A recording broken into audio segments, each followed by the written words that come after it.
La puerta de la habitación universitaria aún estaba cerrada desde adentro cuando Sara Martínez desapareció el 3 de noviembre de 2005.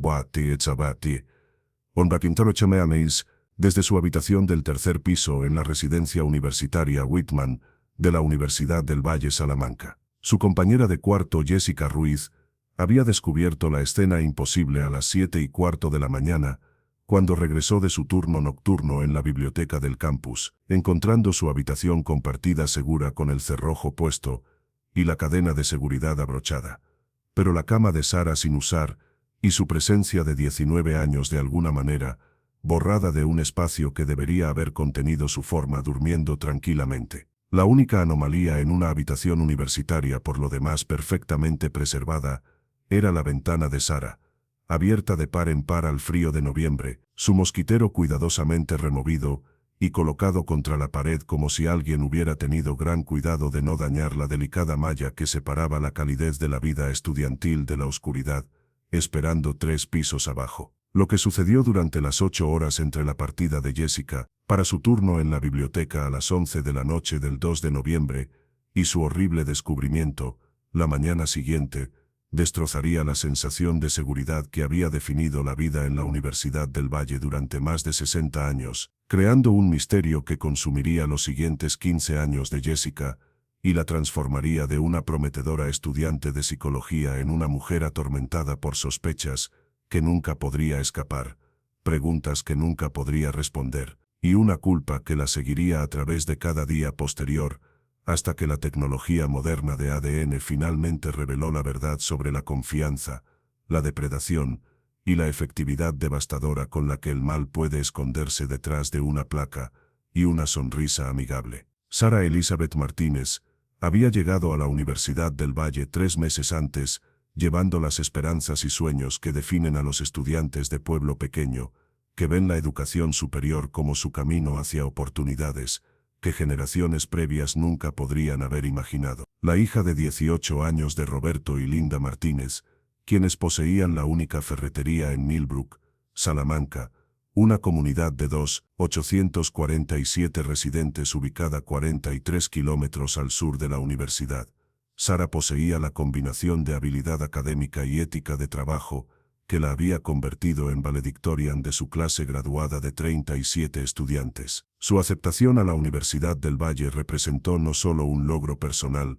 sino también validación del sacrificio de sus padres al ahorrar cada euro disponible para complementar la beca parcial que hizo la universidad financieramente posible para su familia. La decisión de Sara de especializarse en educación primaria reflejó tanto su amor genuino por los niños como la realidad práctica de que la enseñanza ofrecía empleo estable en comunidades rurales, donde las oportunidades de carrera permanecían limitadas para jóvenes sin conexiones familiares con la agricultura o el negocio local. Sus profesores en el Departamento de Educación notaron que Sara mostraba instintos naturales de enseñanza combinados con la paciencia y creatividad necesaria para involucrar mentes jóvenes, cualidades que sugerían que habría sobresalido en su profesión elegida si le hubieran dado la oportunidad de completar sus estudios y entrar al aula como la educadora dedicada que siempre había soñado ser. La amistad que se desarrolló entre Sara Martínez y Jessica Ruiz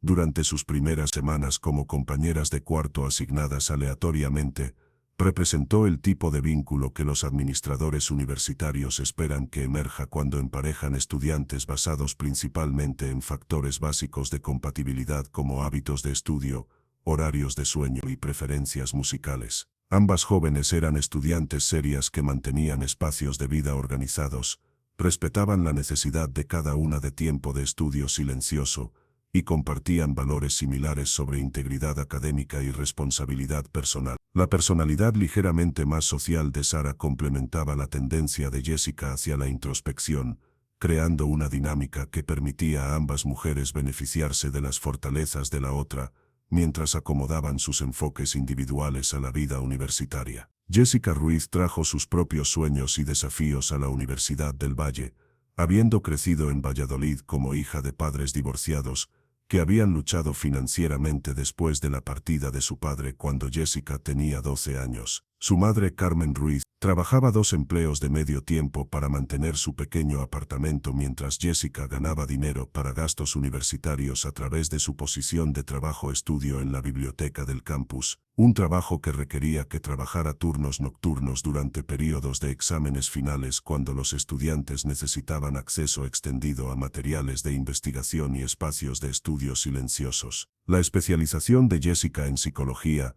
reflejó su fascinación con entender el comportamiento humano, particularmente los factores que influían en la toma de decisiones y dinámicas de relaciones, intereses que más tarde resultarían irónicamente relevantes a su propia experiencia como la sospechosa principal en la desaparición de su compañera de cuarto. La noche del 2 de noviembre de 2005 me recinto comenzó como incontables otras durante el semestre de Sara y Jessica juntas, con ambas mujeres estableciéndose en su rutina establecida de estudiar en su habitación, hasta que Jessica necesitaba salir para su turno en la biblioteca a las 11 de la noche. Sara había estado trabajando en un trabajo de investigación sobre técnicas de manejo de aula para su curso de métodos de educación, mientras Jessica revisaba notas para un próximo examen en su clase de psicología anormal. Su conversación esa noche tocó preocupaciones universitarias típicas, tareas próximas, planes para las vacaciones del Día de la Hispanidad, y la emoción de Sara sobre su ubicación de práctica docente en el semestre de primavera en la escuela primaria Millbrook, donde esperaba trabajar con estudiantes de segundo grado aprendiendo habilidades fundamentales de lectura.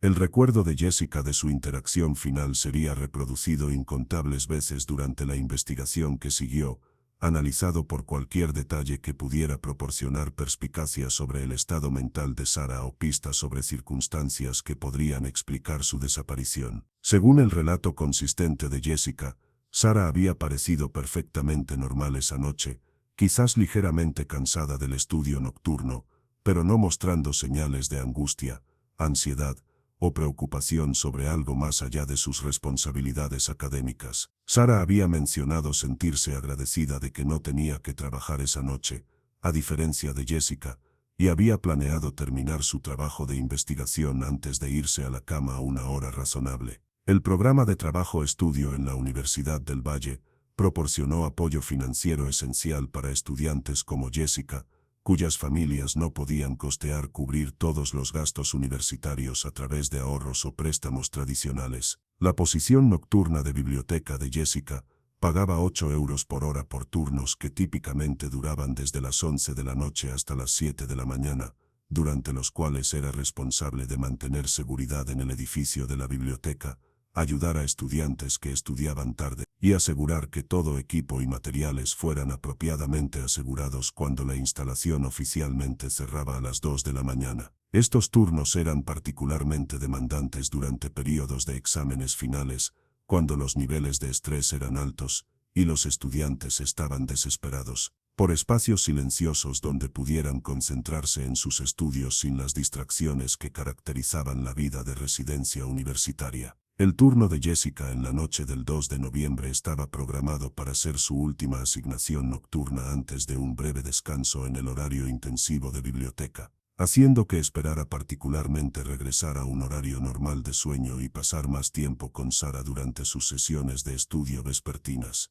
La biblioteca había estado ocupada esa noche con aproximadamente 15 estudiantes aprovechando las horas extendidas, pero nada sobre la noche parecía inusual o digno de atención particular. Jessica pasó su tiempo ayudando a estudiantes a localizar materiales de referencia, solucionando problemas de computadora y manteniendo la atmósfera silenciosa que hacía de la biblioteca un ambiente de estudio efectivo durante el período estresante que llevaba a exámenes finales. La caminata desde la biblioteca del campus hasta la residencia Whitman típicamente le tomaba a Jessica 8 minutos, siguiendo un sendero bien iluminado que se curvaba pasando el edificio de la Unión Estudiantil y la oficina de seguridad del campus, donde oficiales mantenían cobertura de 24 horas para asegurar la seguridad estudiantil durante todas las horas de la noche. Jessica había hecho esta caminata docenas de veces durante su empleo con la biblioteca, nunca experimentando algo más amenazante que ocasionalmente sorprender un gato callejero forrajeando cerca de los contenedores de basura del comedor,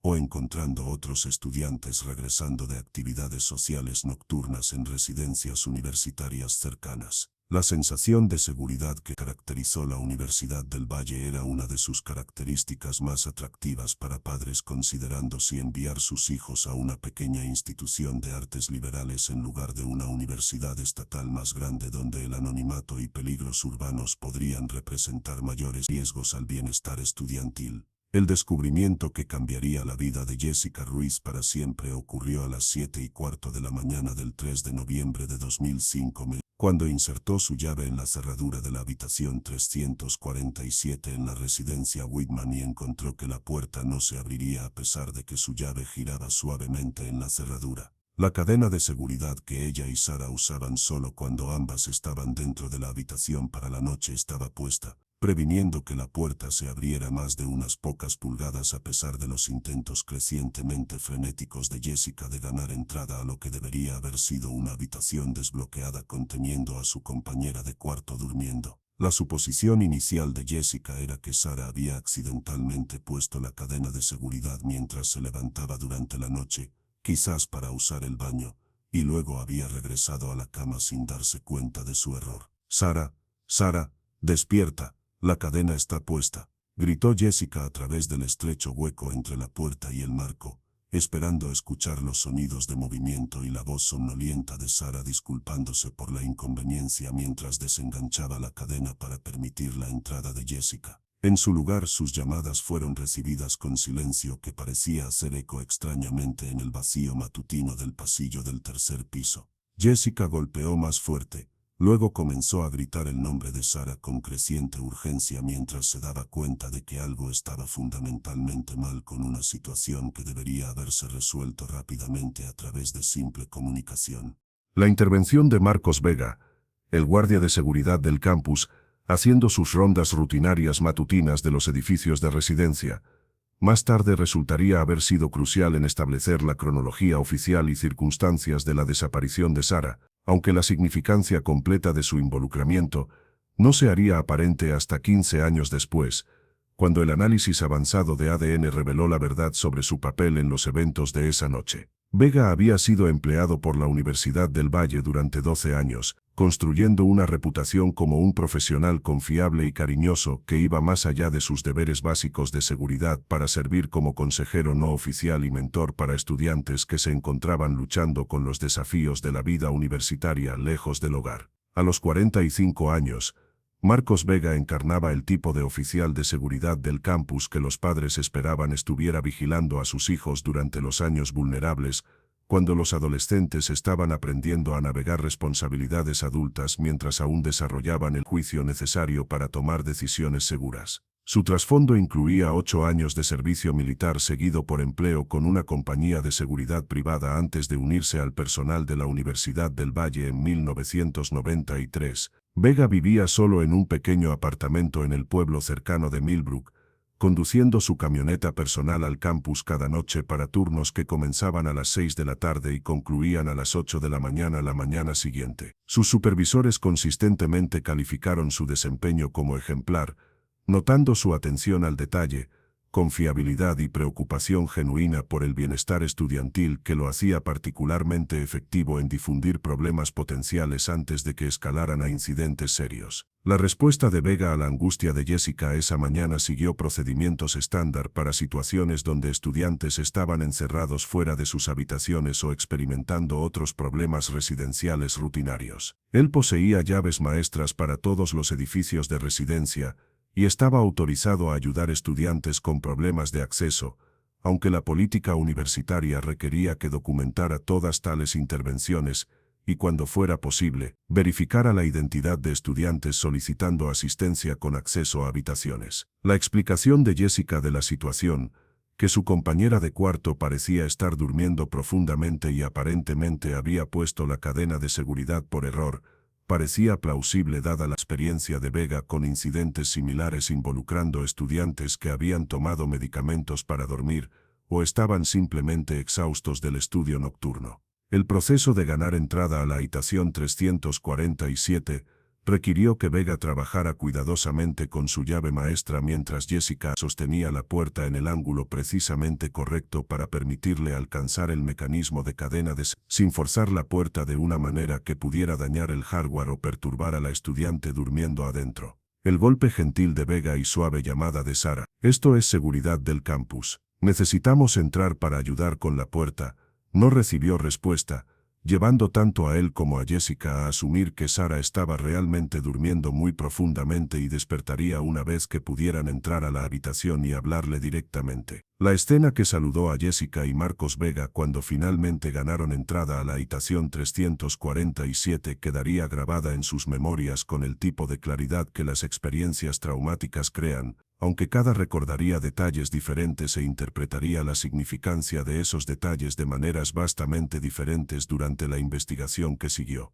La cama de Sara permanecía perfectamente hecha con las almohadas decorativas arregladas exactamente como las había dejado antes de establecerse a trabajar en su trabajo de investigación la noche anterior. Su computadora estaba cerrada y posicionada en su escritorio junto a sus libros de texto y cuadernos, todo organizado con la atención meticulosa al orden que caracterizaba el enfoque de Sara a su trabajo académico. Su mochila colgaba del gancho al lado de su armario, y su billetera permanecía visible encima de su cómoda junto a las llaves de su coche y el reloj de plata que había sido un regalo de graduación de secundaria de sus abuelos. La ventana abierta que dominaba la pared lejana de la habitación inmediatamente atrajo atención como la anomalía más obvia en lo que era por lo demás un espacio de vida perfectamente preservado. La ventana había sido abierta a su apertura máxima, aproximadamente 45 centímetros, permitiendo que el aire matutino de noviembre fluyera libremente hacia la habitación y creando un frío que contrastaba agudamente con la calidez mantenida por el sistema de calefacción de la residencia. Más significativamente, el mosquitero de la ventana había sido cuidadosamente removido y colocado contra la pared debajo de la ventana, indicando actividad deliberada en lugar de accidental que había ocurrido en algún momento durante la noche. El examen de Marcos Vega de la ventana y área circundante siguió los protocolos que había aprendido durante su entrenamiento de seguridad, aunque nada en sus 12 años de experiencia del campus lo había preparado para manejar una situación que parecía involucrar una desaparición estudiantil bajo circunstancias que parecían desafiar explicación lógica. La ventana enfrentaba el área del patio detrás de la residencia Whitman, proporcionando una vista del edificio de mantenimiento y área de estacionamiento donde vehículos del campus se almacenaban durante horas nocturnas. La caída desde la ventana del tercer piso hasta el suelo abajo medía 34 metros, una distancia que haría la supervivencia extremadamente improbable para cualquiera que cayera o saltara de esa altura. La prioridad inmediata de Vega era determinar si Sara podría haber sufrido una caída accidental durante la noche, posiblemente mientras intentaba recuperar algo que había sido soplado de su habitación por el viento, o mientras experimentaba algún tipo de emergencia médica que afectó su juicio. Su examen del suelo debajo de la ventana no reveló señales de impacto, ninguna perturbación al paisajismo, y ninguna evidencia de que alguien hubiera aterrizado en el área durante horas recientes. La ausencia de cualquier indicación de que Sara hubiera caído de su ventana eliminó la explicación más obvia para su desaparición y abrió preguntas sobre qué podría haberle pasado durante las 8 horas desde que Jessica la había visto por última vez. El shock inicial de Jessica al encontrar a Sara desaparecida fue agravado por la imposibilidad de explicar cómo su compañera de cuarto podría haber dejado la habitación cuando la puerta había estado cerrada y encadenada desde adentro. Su primer instinto fue buscar cada posible escondite dentro de la habitación, revisando los armarios, mirando debajo de las camas, incluso examinando el área del baño y ducha con la esperanza desesperada de que Sara podría haberse enfermado durante la noche y perdido conciencia en una ubicación donde no sería inmediatamente visible.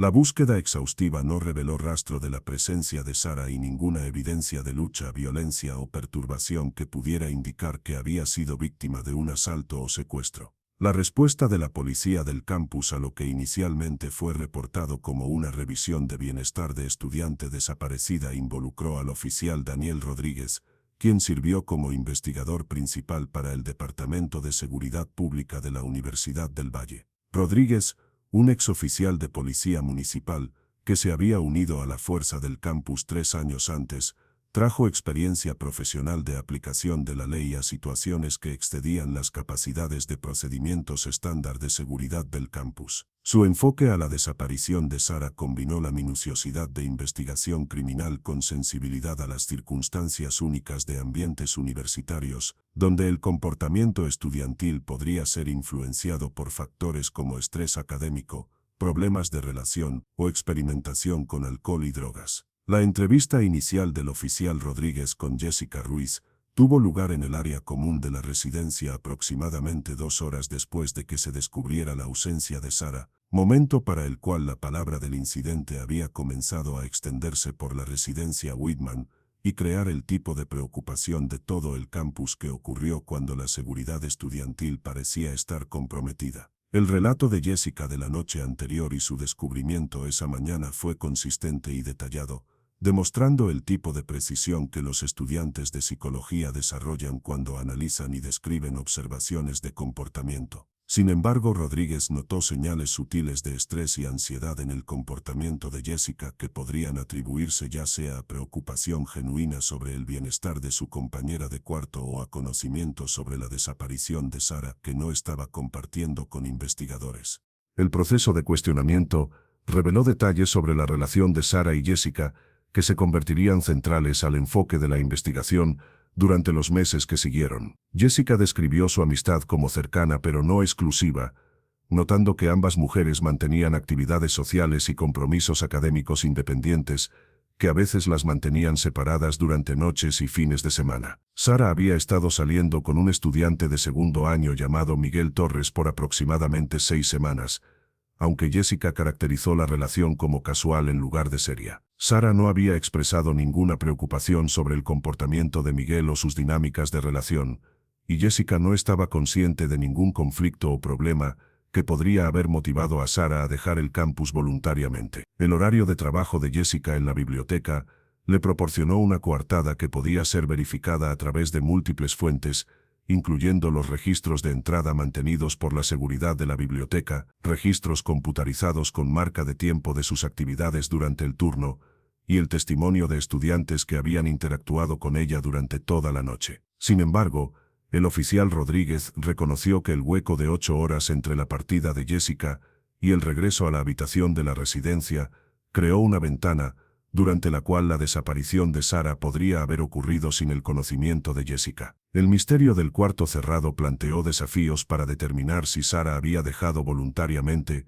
o había sido llevada contra su voluntad, y si el papel de Jessica en la situación se extendía más allá de ser una compañera de cuarto inocente, regresando para encontrar a su amiga desaparecida. La búsqueda de Sara Martínez se expandió más allá de los límites del campus dentro de 24 horas de que se reportara su desaparición, mientras las agencias de aplicación de la ley local coordinaron con oficiales universitarios para examinar la posibilidad de que Sara hubiera dejado el área del campus, ya sea voluntariamente o como víctima de un secuestro. La evidencia física disponible para los investigadores fue limitada pero sugerente. El coche de Sara permanecía en el estacionamiento del campus, donde lo había dejado la noche anterior. Sus pertenencias personales estaban sin perturbar en su habitación de residencia, y sus cuentas financieras no mostraron actividad, indicando que hubiera accedido dinero para viajes u otros gastos. La remoción del mosquitero de la ventana sugirió acción deliberada en lugar de accidente,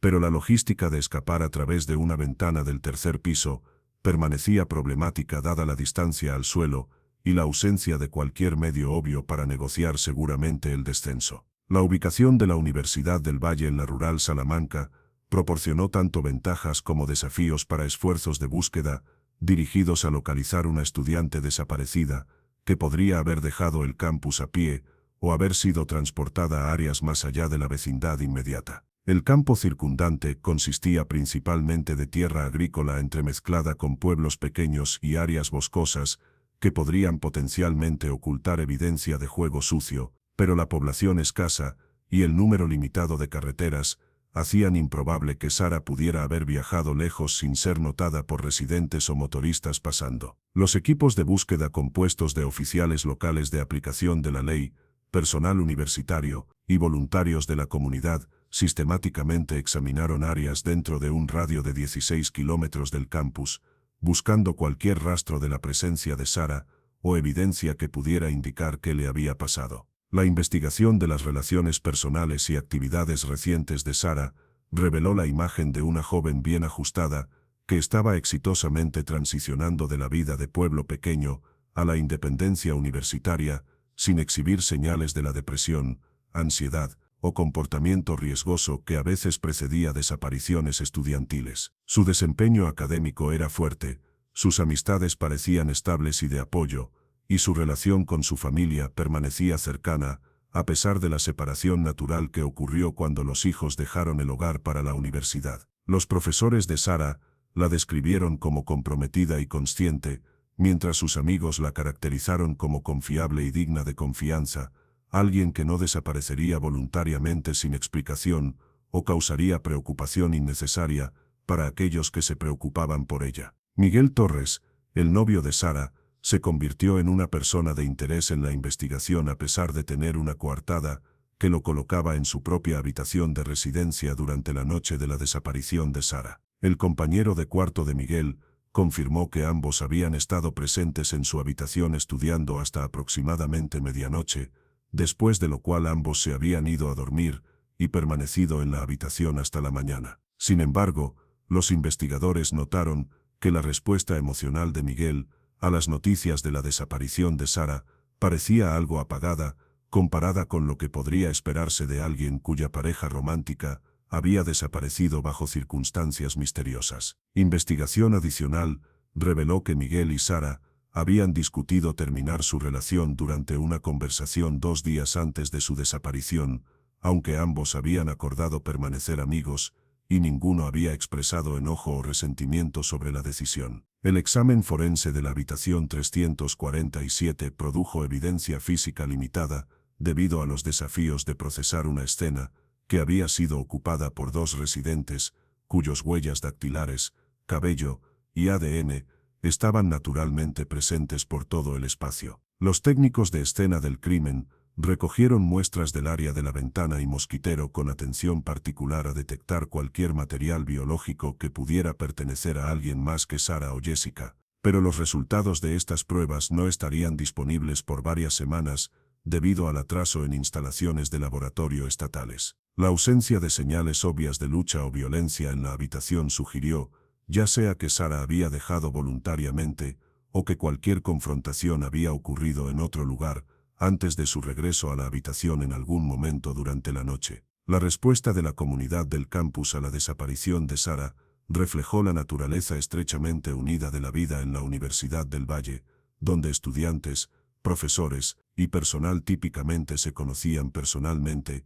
y tomaban responsabilidad colectiva por el bienestar de todos los miembros de la comunidad. Vigilias de oración, partidas de búsqueda y campañas de conciencia surgieron espontáneamente, mientras individuos buscaban maneras de contribuir a esfuerzos dirigidos a encontrar a Sara y apoyar a su familia durante su calvario. Sin embargo, la atención también creó presión para que los investigadores proporcionaran respuestas y reportes de progreso que aún no estaban preparados para entregar, llevando a especulación y rumores que a veces complicaron la investigación oficial. Jessica Ruiz se encontró en el centro de escrutinio crecientemente intenso, mientras investigadores y miembros de la comunidad lucharon por entender cómo Sara podría haber desaparecido de una habitación cerrada sin dejar rastros obvios de su partida. Mientras nadie acusó directamente a Jessica de involucramiento en la desaparición de su compañera de cuarto, las preguntas planteadas por la evidencia física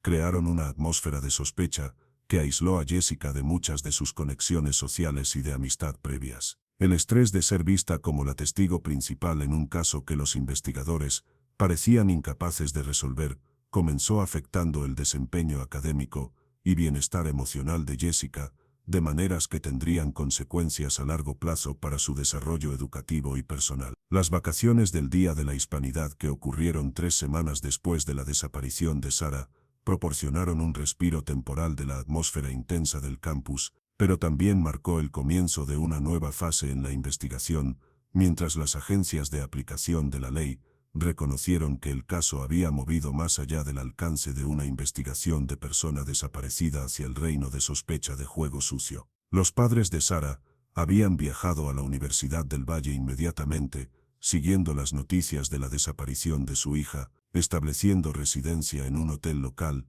y trabajando incansablemente para coordinar esfuerzos de búsqueda, mientras mantenían esperanza de que Sara sería encontrada viva y sin daño. Su presencia en el campus sirvió como recordatorio constante del costo humano del misterio sin resolver y la necesidad de esfuerzos investigativos continuos. La decisión de tratar la desaparición de Sara como un probable homicidio fue hecha a principios de diciembre de 2005, aproximadamente un mes después de que fuera vista por última vez, basado en la evaluación de que su partida voluntaria de la universidad era inconsistente con su personalidad, objetivos y relaciones, mientras la evidencia física sugería circunstancias que hacían improbables explicaciones de accidente o suicidio para su ausencia. Esta designación trajo recursos adicionales a la investigación, incluyendo asistencia de agencias de policía estatales y personal federal de aplicación de la ley, que se especializó en casos involucrando personas desaparecidas y crímenes violentos. Sin embargo, la reclasificación también intensificó atención mediática y presión pública para resolución, creando desafíos para investigadores que necesitaban balancear minuciosidad con las demandas de progreso visible en resolver el caso. El primer semestre de Jessica en la Universidad del Valle concluyó con su decisión de retirarse temporalmente de sus estudios y regresar a Valladolid, donde podía vivir con su madre mientras procesaba el trauma de perder a su compañera de cuarto y lidiar con el estrés continuo de ser asociada con una investigación criminal sin resolver. Sus calificaciones durante el semestre de otoño reflejaron el impacto de la desaparición de Sara en su habilidad de concentrarse en trabajo académico, y sus profesores expresaron entendimiento sobre su necesidad de tomar tiempo lejos de la universidad para abordar los efectos psicológicos de su experiencia. Sin embargo, la partida de Jessica del campus también reforzó sospechas entre algunos miembros de la comunidad que interpretaron su retiro como evidencia de culpa, en lugar de la respuesta natural de alguien abrumado por circunstancias más allá de su control. La investigación continuó durante el invierno y primavera de 2006, con desarrollos periódicos que levantaron esperanzas de hallazgos revolucionarios, pero finalmente llevaron a preguntas adicionales, en lugar de respuestas definitivas. El análisis forense de evidencia recogida de la habitación de residencia de Sara produjo perfiles de ADN que fueron consistentes con Sara, Jessica y varios individuos no identificados, cuyo material genético podría haber sido depositado a través de contacto inocente durante visitas sociales o actividades de mantenimiento. La falta de una base de datos comprensiva de ADN conteniendo información genética de sospechosos potenciales significó que estos perfiles no pudieron ser inmediatamente comparados contra delincuentes conocidos, limitando su valor investigativo durante las fases iniciales del caso. La búsqueda del cuerpo de Sara se expandió para incluir áreas de Salamanca, Valladolid y provincias circundantes donde su secuestrador podría haberla transportado, basado en análisis de patrones de viaje y factores geográficos que podrían influir la elección de ubicación para ocultar evidencia de un crimen. Estos esfuerzos involucraron coordinación entre múltiples agencias de aplicación de la ley y requirieron recursos extensos que tensionaron presupuestos y asignaciones de personal, particularmente para departamentos más pequeños que carecían de experiencia con investigaciones criminales mayores. A pesar del compromiso de cientos de horas de tiempo de búsqueda y el examen de docenas de sitios potenciales de entierro y ubicaciones de disposición de cuerpos, no se descubrió rastro de Sara Martínez durante el primer año siguiendo su desaparición. El intento de Jessica Ruiz de reanudar su educación durante el semestre de otoño de 2006 fue complicado por la investigación continua y la sospecha continuada que rodeaba su involucramiento en el caso de Sara. Aunque nunca había sido formalmente acusada de ningún crimen u oficialmente designada como sospechosa, la combinación de atención mediática, chisme del campus y escrutinio investigativo hizo difícil para ella establecer relaciones normales con nuevas compañeras de cuarto, compañeros de clase y profesores que estaban conscientes de su conexión con el misterio sin resolver. Su desempeño académico continuó sufriendo mientras luchaba con depresión, ansiedad y el estrés constante de saber que muchas personas cuestionaban su veracidad sobre los eventos que rodearon la desaparición de Sara. El segundo aniversario de la desaparición de Sara en noviembre de 2007 fue marcado por cobertura mediática renovada y una apelación pública por información de oficiales de aplicación de la ley, que reconocieron su frustración con la falta de progreso en resolver el caso. El fondo de recompensa establecido por la familia de Sara y partidarios de la comunidad había crecido a 25,000 euros, representando un incentivo sustancial para cualquiera con conocimiento sobre el crimen para presentarse con información que pudiera llevar a resolución. Sin embargo, las pistas y reportes generados por la publicidad del aniversario resultaron ser ya sea irrelevantes al caso o basados en especulación en lugar de conocimiento de primera mano de eventos relevantes. El toll psicológico de vivir bajo sospecha perpetua comenzó manifestándose en el comportamiento y elecciones de vida de Jessica durante sus primeros 20, mientras luchaba por construir relaciones y perseguir objetivos, mientras llevaba la carga de ser para siempre asociada con una desaparición sin resolver. Su finalización de un grado de psicología en 2009, 4 años después de comenzar la universidad, representó un logro significativo dado los obstáculos que había enfrentado, pero sus perspectivas de carrera fueron limitadas por investigaciones de verificación de antecedentes que inevitablemente revelaron su conexión con el caso de Sara Martínez. Empleadores potenciales, propietarios y parejas románticas a menudo reaccionaron con sospecha o preocupación cuando aprendían sobre el involucramiento de Jessica en la investigación, creando barreras al desarrollo adulto normal que nunca había anticipado cuando se inscribió por primera vez en la Universidad del Valle. La evolución de la relación de Jessica con la familia de Sara reflejó las dinámicas complejas que pueden emerger cuando dolor, sospecha y esperanza se intersectan en casos involucrando personas desaparecidas. Inicialmente, Roberto y Linda Martínez habían visto a Jessica como una fuente valiosa de información sobre los días finales de su hija, y habían apreciado su cooperación con investigadores. Sin embargo, mientras el caso permanecía sin resolver investigadores continuaron enfocando atención en Jessica como la última persona conocida que había visto a Sara viva. Los Martínez comenzaron cuestionando si Jessica había sido completamente honesta sobre su conocimiento de la desaparición de Sara.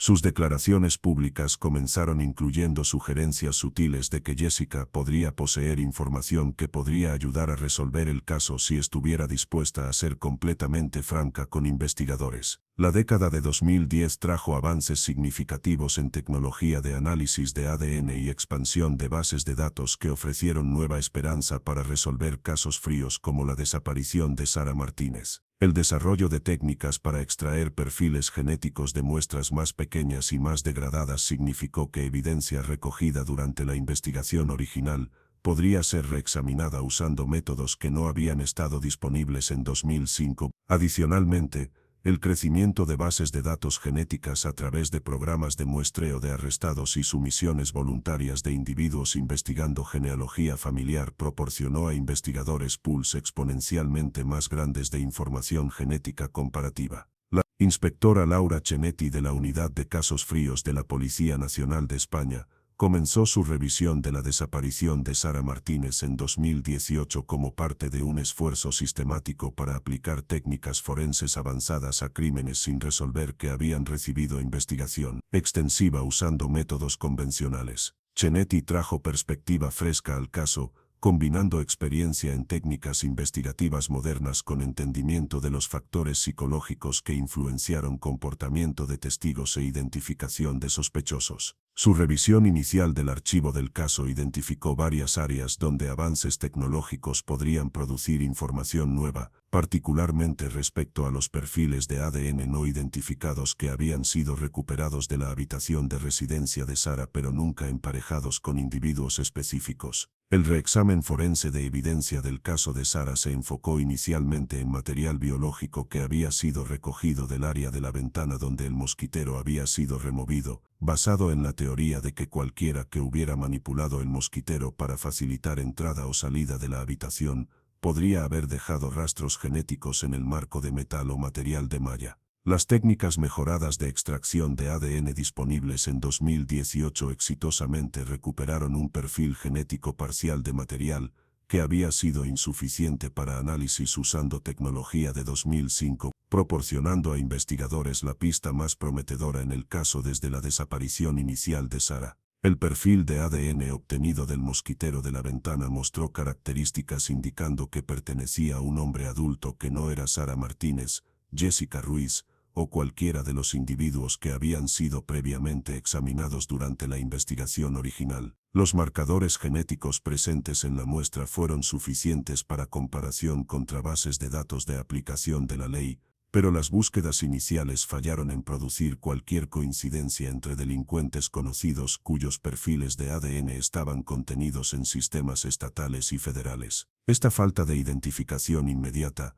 llevó a la inspectora Chenetti a explorar enfoques alternativos para determinar la fuente del material genético, incluyendo técnicas de análisis de ADN genealógico que habían resultado exitosas en resolver otros casos fríos. El avance en el caso de Sara Martínez vino a través de investigación de genealogía genética conducida por la especialista doctora Rebeca Torres, quien había asistido previamente a agencias de aplicación de la ley en identificar sospechosos a través de análisis de relaciones familiares reveladas por bases de datos de ancestría comerciales. El trabajo de la doctora Torres con el perfil de ADN del mosquitero de la ventana de Sara involucró comparar los marcadores genéticos contra bases de datos conteniendo información de millones de individuos que habían sometido muestras para investigación genealógica, luego construir árboles familiares para identificar parientes potenciales del hombre desconocido que había dejado evidencia biológica en la escena del crimen. El análisis genealógico identificó varios candidatos potenciales que compartían marcadores genéticos consistentes con estar relacionados con la fuente de la evidencia de ADN, llevando a la inspectora Chenetti a conducir investigaciones de antecedentes de individuos que cumplían los criterios de edad,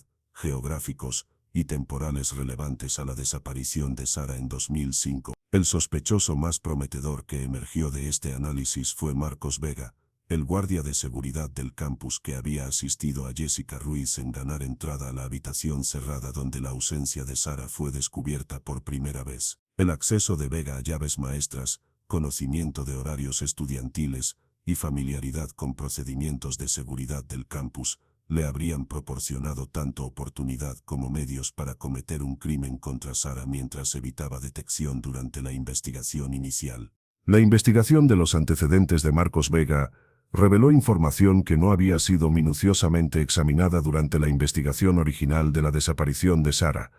parcialmente debido a su estatus como testigo útil en lugar de sospechoso potencial, y parcialmente debido a limitaciones en los sistemas de verificación de antecedentes criminales disponibles en 2005. Un análisis más comprensivo reveló que Vega había sido sujeto de quejas en posiciones de empleo previas involucrando comportamiento inapropiado hacia mujeres más jóvenes, aunque ninguno de estos incidentes había resultado en cargos criminales o documentación formal que habría aparecido en verificaciones de antecedentes rutinarias. Adicionalmente, investigadores descubrieron que Vega había estado presente en el campus de la Universidad del Valle durante el periodo de tiempo cuando varias otras estudiantes mujeres habían reportado sentirse incómodas sobre ser seguidas u observadas por individuos desconocidos, aunque estos incidentes habían sido atribuidos a preocupaciones generales de seguridad del campus en lugar del comportamiento de una persona específica. La vigilancia de Marcos Vega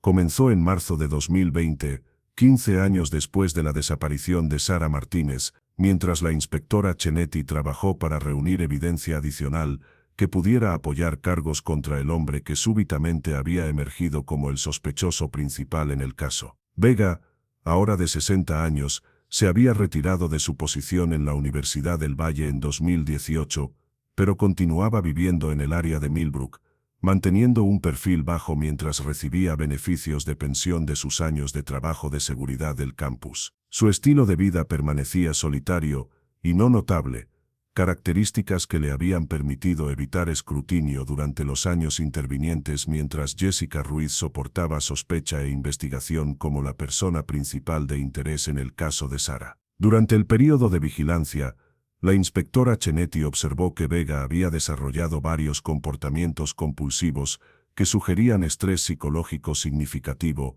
y posible culpa relacionada con la desaparición de Sara. Más notable era su ritual semanal de visitar el marcador memorial de Sara en el cementerio de Millbrook cada domingo después de servicios religiosos, donde permanecería durante horas aparentemente llevando conversaciones unilaterales con la lápida. Estas visitas fueron acompañadas por muestras de emoción extrema, incluyendo episodios de llanto que parecían inconsistentes con el dolor normal de alguien que había conocido casualmente a la mujer desaparecida. Observaciones adicionales revelaron que Vega había mantenido un interés intenso en seguir desarrollos en el caso de Sara durante los años, recortando artículos de periódicos sobre la investigación y manteniendo lo que parecía ser un archivo personal de cobertura mediática relacionada con su desaparición. Su apartamento, observado a través de ventanas durante patrullas de vigilancia, contenía una cantidad inusual de materiales relacionados con el caso que sugirieron un nivel de involucramiento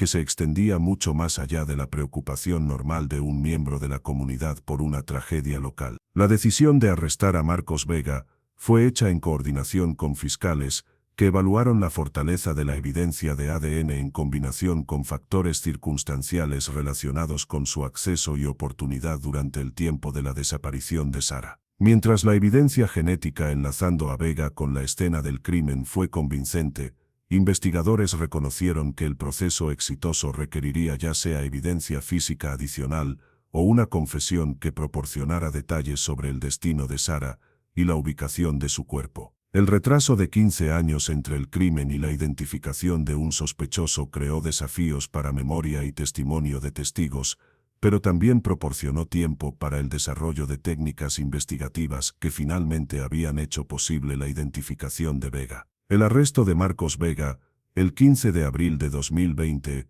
15 años exactos después de la desaparición de Sara Martínez, ocurrió en su residencia en Millbrook sin incidente. Aunque su reacción a los cargos sugirió que había estado anticipando esta confrontación durante años y se había preparado psicológicamente para la eventualidad de ser descubierto. Cuando se le informó que evidencia de ADN lo había conectado al mosquitero de la ventana de la habitación de residencia de Sara, Vega inicialmente solicitó un abogado, pero también hizo declaraciones indicando su disposición a discutir los eventos de noviembre de 2005, si ciertas condiciones podrían ser negociadas respecto a los cargos que enfrentaría. El proceso de interrogatorio que siguió al arresto de Vega reveló la mentalidad calculadora que le había permitido mantener su fachada de oficial de seguridad del campus útil, mientras ocultaba su responsabilidad por la muerte de Sara y disposición de su cuerpo. La confesión de Vega, entregada durante el curso de 3 sesiones de entrevista, proporcionó detalles sobre las horas finales de Sara, que confirmaron los peores miedos de su familia y amigos, mientras también revelaban la planificación metódica que le había permitido cometer su crimen sin detección inmediata. Según el relato de Vega, había estado monitoreando las actividades y horario de Sara durante varias semanas antes de su desaparición, usando su posición de seguridad para ganar acceso a información sobre su horario de clases, compromisos de trabajo y actividades sociales. Había desarrollado una obsesión con Sara, que combinaba atracción sexual con un deseo de ejercer control sobre alguien que veía como representativo de los estudiantes universitarios privilegiados, cuyas vidas observaba, pero nunca podía participar como igual. El plan de Vega había sido secuestrar a Sara de su habitación de residencia durante un tiempo, cuando su ausencia no sería inmediatamente notada, permitiéndole varias horas para transportarla a una ubicación remota donde pudiera actuar sobre sus fantasías sin interrupción. La ejecución del plan de Vega había requerido que deshabilitara temporalmente los sistemas de seguridad de la residencia y usara sus llaves maestras para ganar acceso a la habitación de Sara durante las primeras horas de la mañana del 3 de noviembre, mientras Jessica trabajaba su turno en la biblioteca y Sara estaba sola y durmiendo. Su familiaridad con horarios estudiantiles y hábitos le había dicho que el turno nocturno de biblioteca de Jessica proporcionaría una ventana extendida de oportunidad, mientras su conocimiento de procedimientos de seguridad del campus le permitió evitar detección por otro personal que podría haber estado patrullando el área. La confesión de Vega reveló que Sara había despertado durante su entrada a la habitación, pero inicialmente había asumido que su presencia estaba relacionada con una preocupación legítima de seguridad, particularmente dado su uniforme e identificación oficial. Su confianza en su autoridad había hecho posible que Vega la controlara sin resistencia inmediata, aunque había comenzado a entender el peligro de su situación cuando comenzó a sujetarla y hacer claro que sus intenciones no estaban relacionadas con deberes de seguridad del campus. La lucha que siguió había resultado en la muerte de Sara, aunque Vega afirmó que no había intentado matarla y que su muerte había ocurrido accidentalmente durante sus intentos de prevenirle gritar y alertar a otros estudiantes en la residencia. La logística de remover el cuerpo de Sara de la residencia había requerido que Vega usara la misma ventana que investigadores habían identificado como la ruta de salida probable, aunque su método había involucrado equipo de rappel que había adquirido a través de sus años de servicio militar anteriores. Vega había posicionado el cuerpo de Sara en una bolsa de lona grande y usado cuerdas y técnicas de anclaje para bajar la bolsa desde la ventana del tercer piso al patio abajo, donde había podido recuperarla y transportarla a su vehículo sin ser observado por otro personal del campus. La remoción cuidadosa y reposicionamiento del mosquitero de la ventana había sido intentado para crear la impresión de que Sara había de alguna manera salido a través de la ventana ella misma, aunque Vega reconoció que este elemento de su plan había sido menos exitoso de lo que había esperado. La ubicación donde Vega había dispuesto del cuerpo de Sara era un área remota de tierra agrícola aproximadamente 48 kilómetros de la Universidad del Valle, donde la había enterrado en una sección boscosa que era raramente visitada por los propietarios de la propiedad u otros individuos. La familiaridad de Vega con el área había venido de viajes de caza durante sus años más jóvenes, y su elección del sitio de entierro había sido influenciada por factores incluyendo composición del suelo, patrones de drenaje, y distancia de carreteras o edificios, donde la actividad de excavación podría ser notada por otros. La profundidad del entierro y el camuflaje natural proporcionado por vegetación del bosque habían ocultado exitosamente el sitio de la tumba durante 15 años, aunque Vega acordó proporcionar direcciones detalladas para la recuperación de los restos de Sara como parte de su acuerdo de culpabilidad. La evaluación psicológica de Marcos Vega, que siguió a su confesión, reveló la patología compleja que le había permitido mantener una fachada de normalidad mientras participaba en comportamiento criminal y vivía con el conocimiento del asesinato de Sara durante 15 años. La doctora Amanda Fernández, una psicóloga forense que se especializaba en casos involucrando delincuentes sexuales violentos, describió a Vega como exhibiendo características de trastorno de personalidad antisocial combinado con rasgos narcisistas que le permitieron compartimentar su comportamiento criminal mientras funcionaba efectivamente en configuraciones sociales y profesionales. Según el análisis de la doctora Fernández, Marcos Vega había desarrollado mecanismos de defensa psicológicos sofisticados que le permitieron suprimir culpa y ansiedad sobre el asesinato de Sara, mientras mantenía la apariencia de un miembro de la comunidad preocupado y empleado confiable. Sus visitas regulares al marcador memorial de Sara representaron un patrón de comportamiento compulsivo que le permitió experimentar liberación emocional, mientras reforzaba su sentido de control sobre el conocimiento secreto que poseía sobre su destino. Su participación activa en los esfuerzos de búsqueda originales y su papel como testigo clave en la investigación habían proporcionado satisfacción psicológica adicional, derivada de su habilidad para manipular las autoridades y dirigir sospecha lejos de sí mismo hacia víctimas inocentes como Jessica Ruiz. La recuperación de los restos de Sara Martínez, del sitio de entierro remoto identificado por Marcos Vega, requirió equipos especializados y expertos forenses entrenados en excavar restos humanos de espacios que habían sido perturbados por años de exposición a elementos naturales y actividad animal. La operación de recuperación tuvo lugar en mayo de 2020 conducida por la Policía Nacional de España con asistencia de agencias forenses que proporcionaron experiencia técnica y equipo para el proceso de excavación desafiante. La ubicación del sitio de entierro en tierra agrícola privada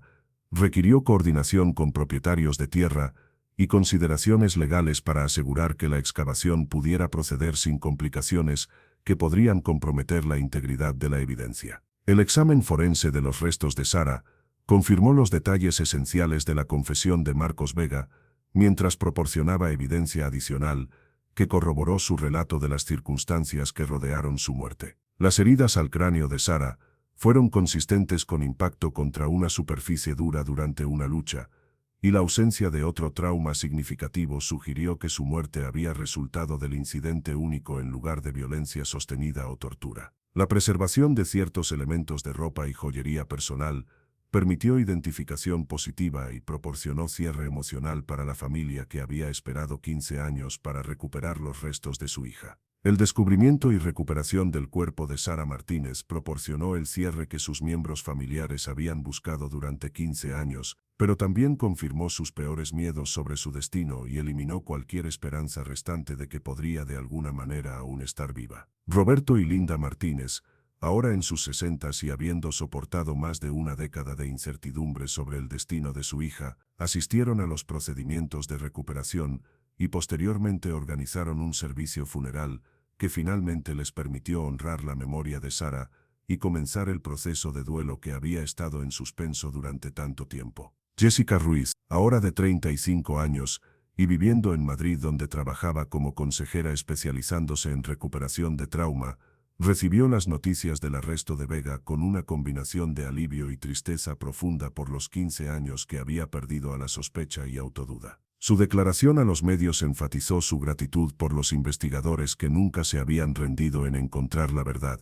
mientras también reconocía el impacto devastador que vivir bajo sospecha había causado para su desarrollo personal y profesional. La experiencia de Jessica se convirtió en un estudio de caso sobre el daño colateral que los crímenes no resueltos pueden causar para individuos inocentes que quedan atrapados en la red de investigación y especulación, demostrando cómo las víctimas secundarias de crímenes violentos pueden sufrir consecuencias que se extienden por décadas. El impacto de resolver el caso de Sara Martínez se extendió más allá del cierre individual para abarcar preguntas más amplias sobre seguridad del campus, procedimientos de verificación de antecedentes, y los factores psicológicos que permiten a depredadores operar sin detectar dentro de posiciones de confianza. Marcos Vega había ocultado exitosamente su comportamiento depredador y su responsabilidad por el asesinato de Sara durante más de 15 años, demostrando cuán efectivamente individuos manipuladores pueden explotar sistemas institucionales y confianza comunitaria para evitar responsabilidad por sus acciones. Su crimen había demostrado que las amenazas más peligrosas a la seguridad estudiantil a veces venían de dentro de las organizaciones encargadas de proporcionar protección. La Universidad del Valle implementó reformas comprensivas a sus procedimientos de seguridad después de la resolución del caso de Sara, incluyendo verificaciones de antecedentes mejoradas que se extendieron más allá de bases de datos criminales básicas para incluir investigaciones en profundidad de historias de empleo y referencias de empleadores previos. Evaluaciones psicológicas se convirtieron en un requisito estándar para todas las posiciones que involucraban acceso a instalaciones estudiantiles residenciales, y se establecieron mecanismos de supervisión mejorados para monitorear el comportamiento de empleados de seguridad durante sus interacciones con estudiantes. La universidad también estableció una beca memorial en nombre de Sara Martínez para apoyar estudiantes persiguiendo carreras en educación primaria, asegurando que sus sueños de enseñar fueran honrados a través de los logros de futuros educadores. El caso de Sara Martínez sirve como recordatorio de que las personas encargadas de proteger poblaciones vulnerables a veces representan las amenazas más grandes a su seguridad y bienestar. La habilidad de Marcos Vega de esconder su comportamiento depredador detrás de un uniforme y placa demuestra cuán efectivamente individuos peligrosos pueden manipular sistemas de confianza y autoridad para ganar acceso a víctimas potenciales. La muerte de Sara también ilustra la importancia de investigación persistente y el valor de avanzar técnicas forenses en eventualmente traer justicia a víctimas y sus familias, incluso cuando años o décadas pasan antes de que la verdad pueda ser establecida. Para aquellos que han seguido la historia de Sara desde el principio, su caso demuestra la interacción compleja entre investigación criminal, respuesta comunitaria y resistencia individual frente a tragedia que parece imposible de resolver. El calvario de 15 años de Jessica Ruiz, como persona inocente viviendo bajo sospecha, muestra cómo los crímenes no resueltos crean múltiples víctimas, cuyas vidas son para siempre cambiadas por su proximidad a violencia que ni cometieron ni merecieron experimentar. Su eventual vindicación proporcionó validación personal, pero no pudo restaurar los años perdidos a ansiedad, depresión y oportunidades limitadas que resultaron de su asociación involuntaria con el crimen. El misterio del cuarto cerrado que inicialmente parecía ser imposible de resolver, la desaparición de Sarah fue finalmente revelado como el producto de planificación cuidadosa por alguien con conocimiento interno de procedimientos de seguridad y acceso a las herramientas necesarias para ejecutar un crimen complejo. La confesión de Vega proporcionó respuestas a preguntas que habían atormentado investigadores y miembros de la comunidad durante 15 años, pero también planteó nuevas preguntas sobre cuántos otros crímenes podrían haber sido cometidos por individuos que usan posiciones de confianza y autoridad para enmascarar su comportamiento criminal. Si casos como el de Sarah Martínez resuenan contigo, si crees que cada víctima merece justicia independientemente de cuánto tome lograrla, por favor suscríbete y comparte tus pensamientos sobre cómo las instituciones pueden mejor proteger a las personas que sirven mientras mantienen la apertura y confianza que hacen posibles las comunidades educativas. La historia de Sarah nos recuerda que la vigilancia, técnicas investigativas avanzadas y, más importante, nunca rendirse en la búsqueda de la verdad son elementos esenciales para asegurar que aquellos que dañan a otros sean eventualmente responsables por sus acciones. El campus de la Universidad del Valle se ve muy diferente hoy de cómo se veía en 2005 Berbino, con nuevas tecnologías de seguridad, procedimientos actualizados y una conciencia elevada de los peligros potenciales que pueden existir dentro de ambientes aparentemente seguros. Pero en los momentos silenciosos cuando estudiantes caminan pasando la residencia Whitman o estudian tarde en la biblioteca donde Jessica Ruiz una vez trabajó, la memoria de Sarah Martínez sirve como recordatorio de que el precio de la seguridad es vigilancia eterna